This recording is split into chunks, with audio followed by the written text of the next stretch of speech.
안녕하세요, 바른입니다. 정말 오랜만에 노트북 리뷰로 찾아뵙게 되었는데요. 이그닉이라는 브랜드에서 제가 9개월 전쯤에 플루이드 24S를 구매해가지고 리뷰를 찍었거든요. 근데 그 영상을 보시고 그 리뷰처럼 솔직하게 제 주관적으로 영상을 하나 만들어 달라고 하셔서 이 노트북을 한 대 보내주셨습니다. 이그닉에서는 다양한 노트북 라인업들이 있는데 그 중에서 제가 받은 제품은 이그닉 바이북 14 2세대 모델이고요. 기본 스펙 가격으로는 50만원대부터 형성되어 있는 제품입니다. 리뷰를 하면서 이렇게 노트북을 제공받은 적은 처음인 것 같은데요. 모두 구독자 여러분들이 영상에 많은 관심을 보내주신 덕이라고 생각을 합니다. 다시 한번 감사드리면서 오늘 리뷰를 시작해 보도록 하겠습니다. 우선 간단하게 언박싱 진행해 보도록 할 텐데요. 겉은 이렇게 검은색으로 1차적으로 포장이 되어 있습니다. 이그닉 그리고 프로젝트 X 적혀있는 이런 종이 박스가 1차적으로 있고요. 그리고 나면 이제 노트북이 보입니다. 바이북 14. 뭔가 박스 패키징이라든지 이런 전체적인 이미지가 맥북을 굉장히 연상케 하는 그런 패키징 같은데요.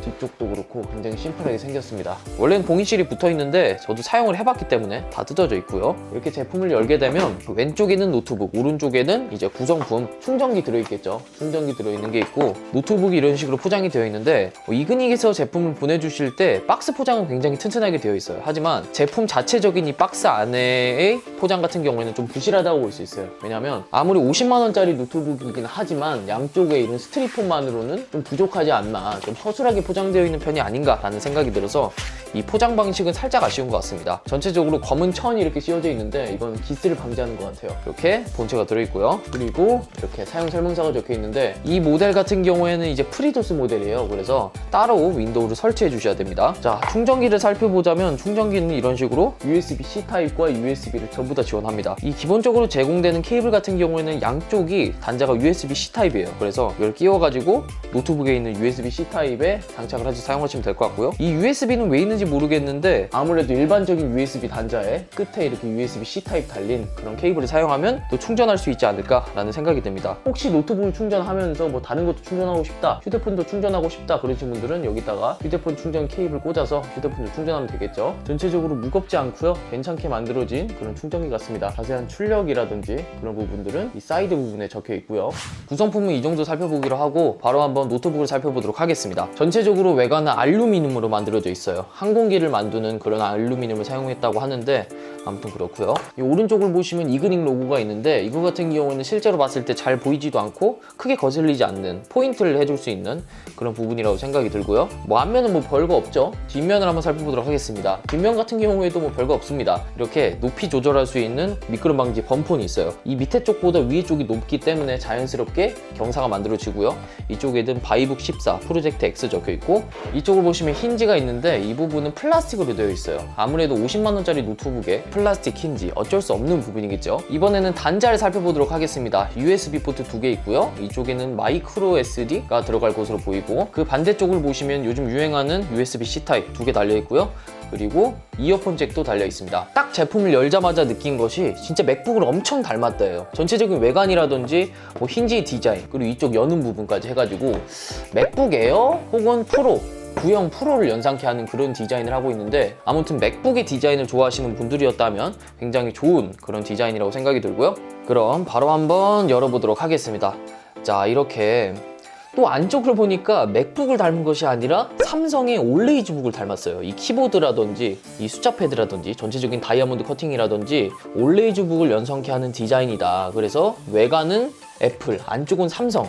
굉장히 기괴한 조합이죠. 하지만 디자인적으로는 굉장히 이쁜 것 같고요. 이쪽을 보시면 버튼이 있는데 이거는 지문 인식 플러스 전원 버튼이고요. 밑에 있는 트랙패드 같은 경우에는 이 바디에 비해서 좀 어두운 색상을 가지고 있죠. 그리고 만졌을 때 엄청나게 부드럽다는 느낌은 들지 않지만 저가형 노트북에 비교해서 굉장히 좋은 터치감을 보여주고 있습니다. 그리고 클릭했을 때 전혀 유격이라든지 그런 부분들이 느껴지지 않거든요. 그래서 제가 이전에 사용하던 한성 노트북은 이 유격이 엄청나가지고 지금 AS를 받으러 가야 되는데 이 제품은 그런 걱정은 없어 보입니다. 터치감이라든지 슬라이딩감은 굉장히 좋아 보이고요. 그리고 이쪽 사이드에는 다이아몬드 커팅이 되어 있어요. 이 노트북 전체적으로도 마찬가지로 다이아몬드 커팅이 이렇게 되어 있고요. 그리고 화면 같은 경우에는 14인치인데 지금 보시면 제 손이 비치죠. 그 이유는 글래스 패널이라 그럽니다. 애플이라든지 삼성 혹은 LG는 대부분 글래스 패널 디스플레이를 장착합니다. 그 이유는 같은 스펙의 디스플레이라도 논 글래스 패널이냐 글래스 패널이냐에 따라서 사용자가 직접적으로 보는 화질 차이가 엄청나게 크거든요. 그래서 이런 글래스 패널을 장착하는 브랜드들도 많지만 이런 글래스 패널의 단점이라고 하자면 이렇게 비쳐가지고 실내에서 사용했을 때는 뭐 사용할 수 있겠지만 야외에서 사용했을 때는 거의 사용이 불가능하다라는 단점이 있습니다. 하지만 뭐 실내에서 사용하실 분들은 더욱 선명하게 화면을 볼 수 있으니까 뭐 장점이 될 수도 있고 단점이 될 수도 있겠죠. 그리고 위쪽에는 보이실지 모르겠지만 웹캠이 달려 있고요.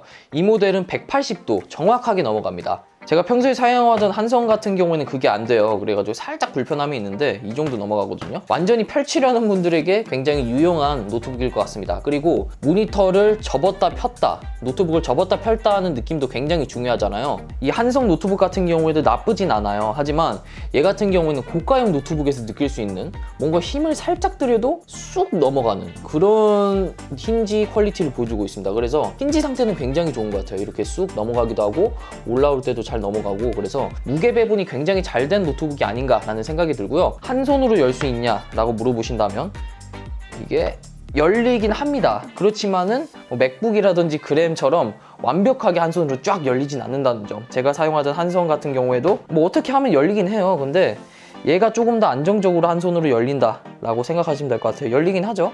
하지만 뭐 100% 자연스럽게 열리지는 않는다라는 걸 참고하시면 될 것 같고요. 그럼 제품을 한번 켜보도록 하겠습니다. 위쪽에 있는 전원 버튼을 꾹 누르게 되면 이렇게 점등이 되면서 화면이 켜지게 되는데요. 이그닉이라는 로고 나오죠. 그리고 화면에 보일지는 모르겠지만 이게 백라이트가 1단계로 켜진 상태예요. 1단계, 2단계, 3단계, 4단계. 4단계로 켰을 때는 굉장히 밝은 모습을 보여주고 있고요. 그리고 이쪽 버튼에는 아까 말씀드린 대로 전원 버튼 그리고 지문 센서가 등록이 되어 있어요. 그래서 윈도우 지문 등록을 하시면 사용할 수가 있는데 이게 어느 정도냐면 손을 갖다 대보겠습니다. 대자마자 바로 이렇게 열려요. 그래서 뭐 지문을 여러 개 등록할 수 있는 걸지는 모르겠지만 대부분 이 손가락 사용하죠.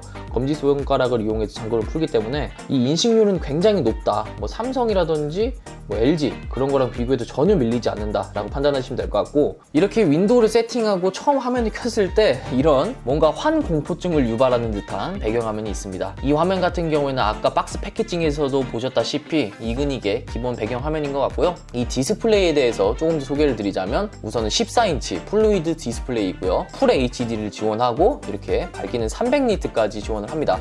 그리고 광시야각 IPS를 사용해가지고 어느 각도에서 보든 같은 화질을 보여주고요. sRGB 92%의 색 재현율을 보여준다고 합니다. 그리고 이 베젤을 보시면 아시다시피 굉장히 좁게 나왔기 때문에 13인치 파우치에도 들어갈 만한 그런 사이즈를 가졌다고 하는데요. 실제로 봤을 때 이게 글래스 패널이다 보니까 어느 정도 빛에 의한 반사가 있을 수는 있지만 실사용을 하였을 때 훨씬 더 화질이 좋게 보여요. 선명하게 보이기도 하고 이렇게 생각하시면 돼요. 휴대폰에 그냥 강화유리 필름을 붙이냐 아니면 지문 방지 필름을 붙이냐 그 차이라고 생각하시면 되는데, 지문 방지 필름을 장착하게 되면 조금 흐리게 보이잖아요. 하지만 얘 같은 경우에는 그냥 생폰 느낌 혹은 그냥 유리 필름을 붙인 느낌이라 화질의 저하가 전혀 없다는 장점이 있습니다. 제가 제공받은 제품은 기본형으로 펜티엄 골드 5450U 위스키레이크 CPU가 장착이 되어 있고요. 램은 DDR4 4기가가 들어가 있고 SSD는 128기가가 장착이 되어 있다고 합니다. 개인적으로 CPU는 뭐 그렇다고 쳐도 요즘 노트북을 구매한다면 램은 8기가, SSD는 256기가 정도는 되어야 된다라고 생각을 하는데요. 옵션에서 5만원을 추가하면 이제 SSD를 256기가로 업그레이드 가능하고 램은 한 2만원 정도만 추가하시면 8기가짜리로 장착이 되어서 나온다고 합니다. 나는 저장 공간이 별로 필요 없다, 어차피 웹서핑만 할 거다 그러신 분들은 꼭 램은 8기가 정도로 변경을 해서 사용하시는 걸 추천드려요. 이런 식으로 옵션을 변경해서 구매할 수도 있지만 이렇게 옵션으로 업그레이드를 하는 것이 아니라 이 모델 같은 경우에는 뒤에 합판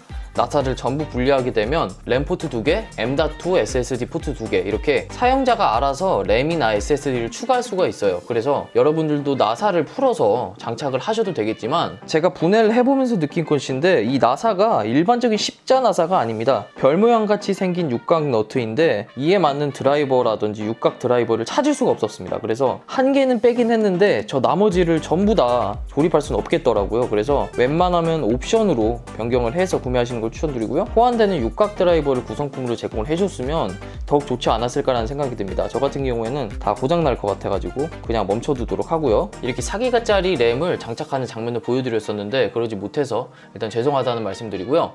8기가짜리 모델은 롤이나 포토샵 정도는 거뜬하게 돌아간다고 해요. 그래서 8기가는 아니지만 기본 모델인 4기가 상태에서는 어느 정도로 돌아갈지 일단 롤부터 테스트 해보도록 하겠습니다. 자, 이렇게 리그 오브 레전드를 켰는데요. 이 선 같은 경우에는 노트북은 이렇게 전원선을 연결해야 100% 성능이 전부 다 발휘할 수 있기 때문에 이렇게 설정을 했고 전력은 최고 전력으로 최고 성능으로 해놨습니다. 아무래도 램 4기가랑 8기가는 엄청난 차이거든요. 램만 조금 달아주면 훨씬 더 성능이 잘 나오지 않을까 생각이 드는데 일단은 지금 간단한 스킬을 썼을 때는 프레임이 한 40에서 50 정도로 왔다 갔다 하는 걸 볼 수 있고요. 이게 FHD가 아니더라도 화면이 워낙 작다 보니까 14인치면 작잖아요. 그래서 뭐 픽셀이 보인다든지 화면이 깨져 보인다 그런 현상은 보여주지 않고 있습니다. 실제로 게임을 했을 때 이렇게 버벅이는 현상이 있어요. 그래서 뭐 이 노트북으로 게임을 하려고 구매하시는 분들은 없겠지만 그래도 롤을 가볍게 뭐 1게임이라든지 가끔 돌리고 싶다 그런 분들은 꼭 램을 8기가로 혹은 그 이상으로 장착을 하시는 걸 추천드리도록 하고요. 뭐 롤토체스는 뭐 무난하게 돌릴 수 있겠네요. 다음은 포토샵입니다. 포토샵 같은 경우에도 램의 영향을 굉장히 많이 받기 때문에 뭐 아무래도 4기가 램의 노트북에서는 훨씬 불리하게 작용할 수밖에 없는데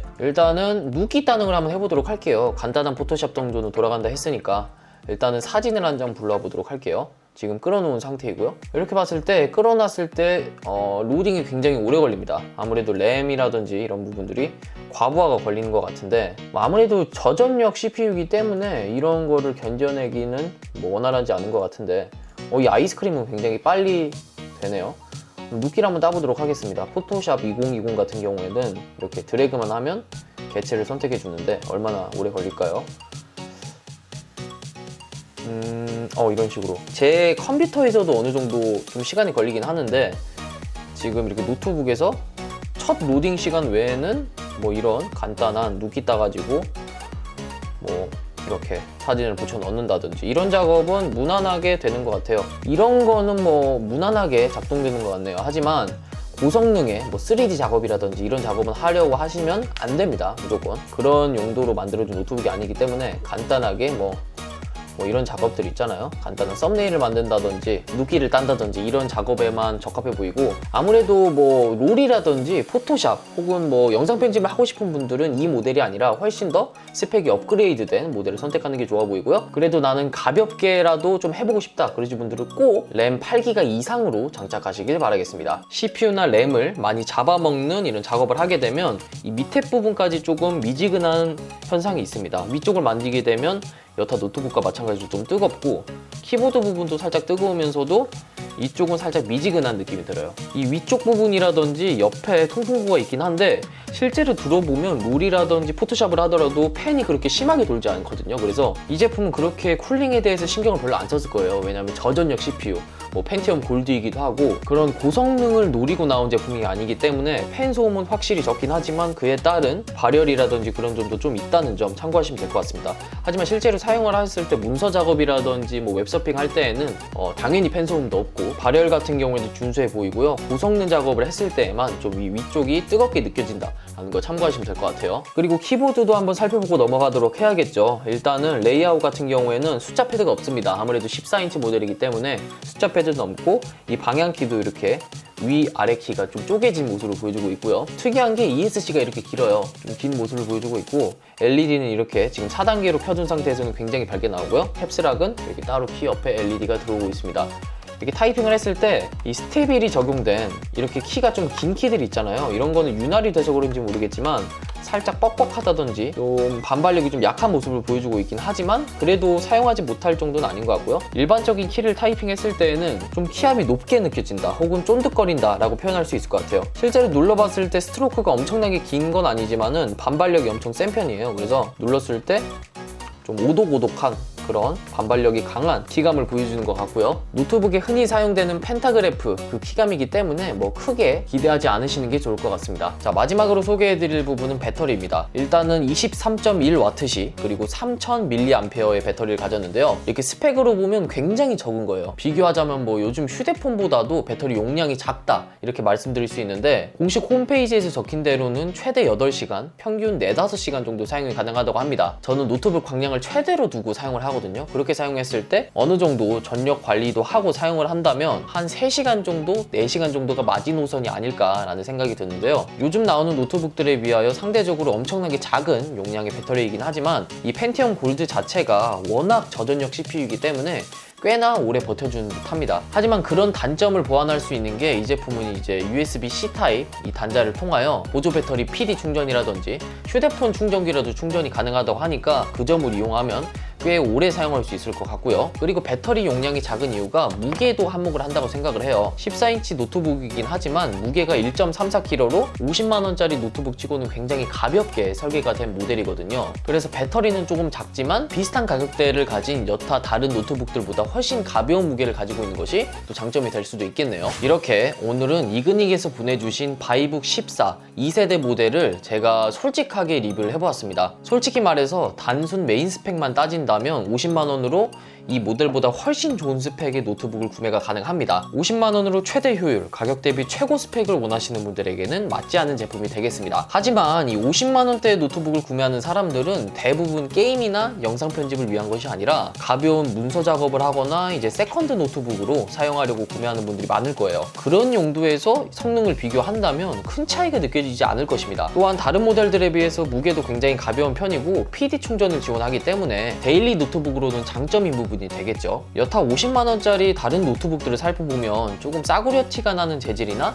디자인을 가지고 있는 것이 태반입니다. 하지만 이 바이북 14 2세대 같은 경우에는 솔직히 말해서 뭐 삼성 올레이즈라든지 LG 그램과 비교해서도 전혀 밀리지 않아요. 외관이라든지 내부라든지 굉장히 설계가 잘 되고 디자인도 이쁜 것 같고요. 이 제품을 딱 처음 앉았을 때 솔직히 CPU만 i5 정도로 달고 가격을 한 10만원 정도 올려서 팔았다면 엄청나게 잘 팔렸을 것 같다는 생각이 들었을 정도로 이 제품의 전체적인 완성도라든지 만족감은 굉장히 좋았습니다. 이렇게 정리하도록 하겠습니다. 이 제품은 가볍게 문서 작업이나 웹서핑으로 노트북을 구매하시려는 분들, 성능이 우선이 아니라 다양한 기능과 고급진 외관이 더욱 중요한 분들에게 추천드리도록 하겠습니다. 이 제품은 딱 50만원에 싸구려 같은 느낌의 노트북이 아닌 완성도 있고 딱 봤을 때 비싸 보이는 제품, 그런 제품을 구매하고 싶으신 분들에게 추천드리는 제품입니다. 전체적인 완성도는 50만원짜리 노트북들 중에서는 거의 탑급이지만 노트북의 전반적인 성능을 관여하는 CPU, 램, SSD가 가격 대비 조금 아쉬운 부분이 단점인 것 같습니다. 이 DDR4 4기가를 장착해서 리뷰를 했으면 더 좋았을 것 같은데 합판이 진짜 절대 안 열리더라고요. 그래서 어쩔 수 없이 장착 못하는 점 양해 부탁드리도록 하고요. 다음에 또 기회가 된다면 다른 브랜드의 노트북도 한번 준비해 보도록 하겠습니다. 영상이 도움이 되셨다면 구독과 좋아요 한 번씩 부탁드리도록 하겠습니다.